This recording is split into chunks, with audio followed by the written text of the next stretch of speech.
Too hot. Much too hot. Okay. Hey gamers, it's Wintermute here from Grind This Game. And I've got this a little experiment going on. What I'm trying to simulate is dripping polluted water onto a really hot rock, like lava or the rocks that are just above the or nearby the lava in a normal map. So I've got some igneous rock here. Let's set it at maybe 1400 Kelvin. I'll just paint some in right here. That's about 1100 degrees Celsius. So you can see this area is super hot. The areas around the sides are cold. Around 0 degrees. So I've got a polluted water tank up here at around 37 degrees, and I'm pumping water in at a flow rate of 100 grams per second. And it's dripping on these airlocks, which are made out of wolframite. And they're sitting at around 700 degrees. So it's generating steam. It's going through the gas permeable tile here, airflow tile. And it's cooling down and it's making water for us. Clean water. So let's actually mop this up. It kind of condenses right as I mop it up. But what I found when I was experimenting, which is very interesting, is if you change the flow rate to 101 grams, watch what happens.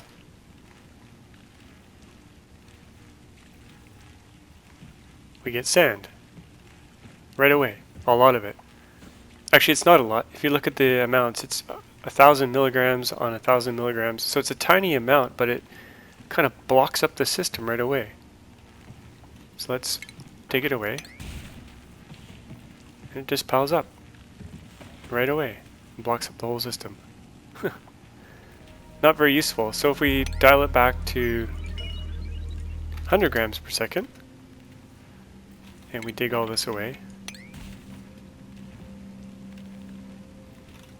let's make sure it's dug away properly, and we'll clear the ground. It seems to work without building up sand.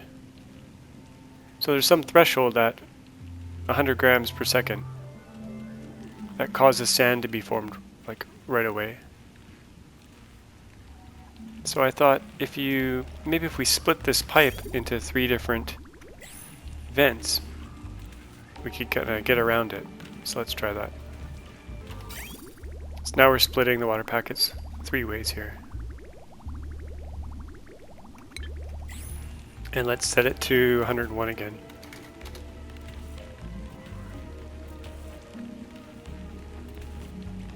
We get sand right away. Piling up, getting in our way.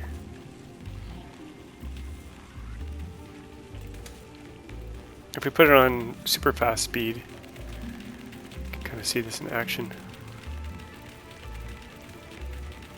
We'll dig it away. Coming up the system, not what we want.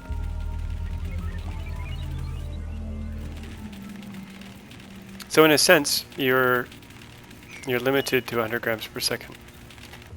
So it kind of limits the effectiveness of kind of a dribbling polluted water on a hot surface kind of setup.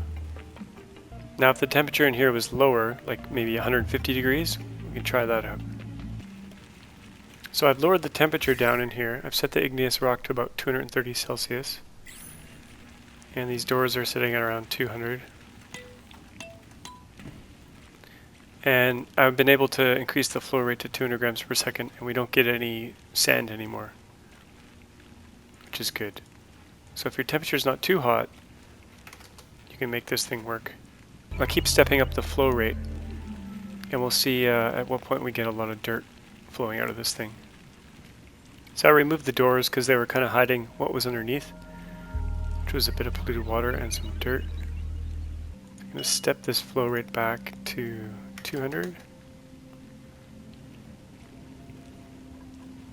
Clear the ground. So we get dirt almost immediately. So let's speed it up.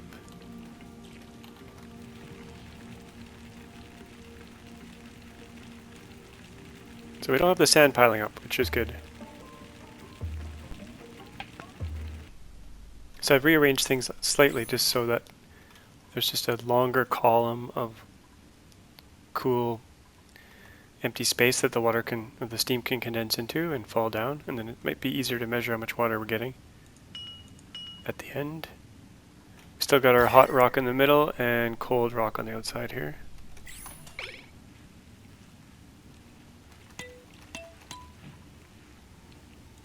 Let's increase our flow rate to 400 and see how that goes. So you can see the igneous rock is going down in temperature. So any kind of lava setup eventually is going to run out of heat, but a setup where you're powering something like a tepidizer would potentially last forever. Let's try 600.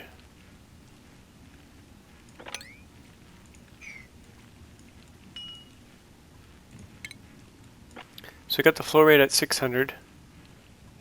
It's going to ramp up the speed here.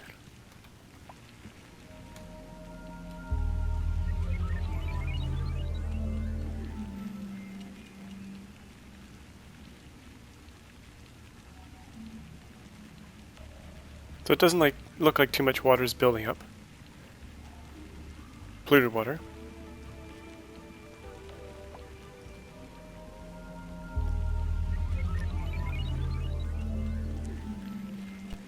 Our clean water from the steam is slowly going up.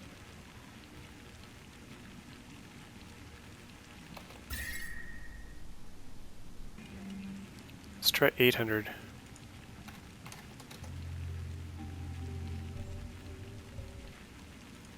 And 1,000. So even at 1,000 grams per second, it seems to be continuing to work.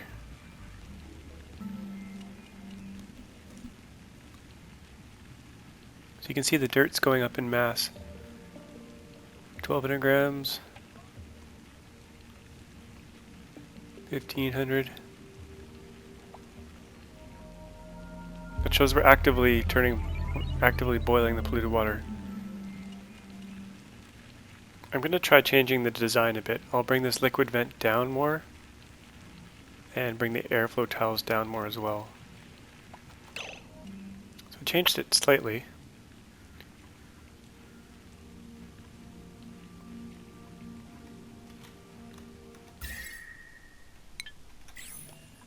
Put some cold igneous rock here. So I'm going to mop everything to kind of reset it. Clear the ground.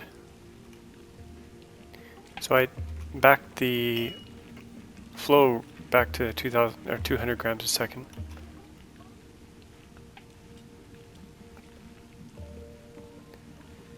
We'll ramp that up a bit again, see if it can handle it. And we'll go super fast speed.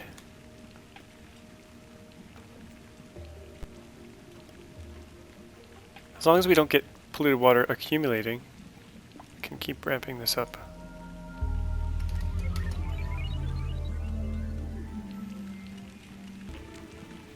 So 1,000 grams a second might be a bit too much. I'm going to dial it back to 600 and mop up this area. Clear the ground of all the dirt. Now one optimization we can make is to preheat this polluted water to like 100 degrees or to 85 using a tepidizer. So let's actually do that. We can kind of cheat it. So now our polluted water is at around 100. Now we could probably only get it up to 85. You need to make these pipes out of abyssalite, or they'll fry in the hot temperature. Actually, maybe not now that we have it down to 200 or so, but... So I'm going to mop everything. Sweep, clear all the ground. And let this run for a while, maybe 50 cycles or something, and we'll see how much clean water we get out of it. We've got the flow rate at 600 grams per second. I reset the temperature of the igneous rock to around 170. Should be enough to boil the water. So we'll let it run at super speed. Come back and check on it in a bit.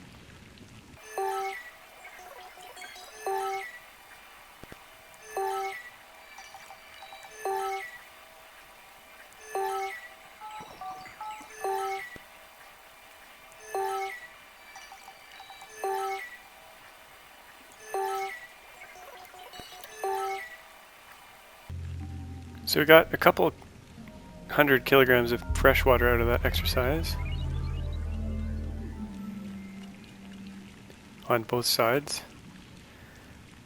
Not very impressive. Our igneous rock has cooled down. Let's paint some new stuff in here.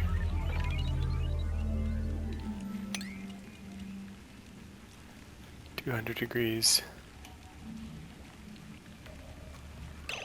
I also want to compress the space here so the steam hits the cold sooner. And for fun, let's put some lava down at the bottom here.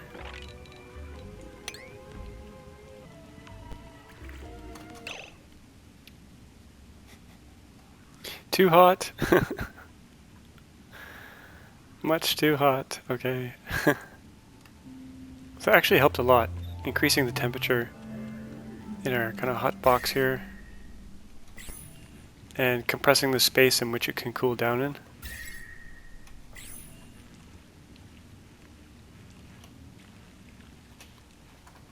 Mop all this up and see.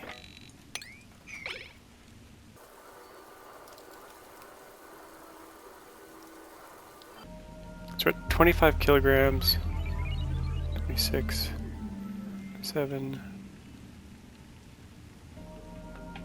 So really, roughly speaking, very rough, we're getting about 20 to 40 kilograms of fresh water out of this thing per cycle. Oh, we got a little bit of sand. So it looks like dirt turns into sand at 326 Celsius. So that's it for this video. I just wanted to show, kind of play around with polluted water and turning it into clean water. And kind of it's in debug mode, but it's kind of simulating what it would be like to drip polluted water on lava, which I've tried in the real game before, and I just got gummed up with sand, which is what I showed here with the 101 grams versus 100 grams. But if you keep the temperature around 150 to 200, it works pretty well. Now I don't know if this dirt would eventually gum up the system, but I don't think it is. We have to run it for a very long time to see.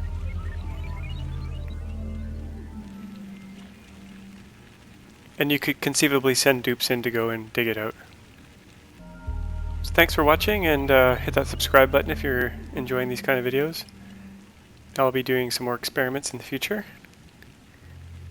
Maybe next I'll try the tepidizer just to see if we can create steam that way instead.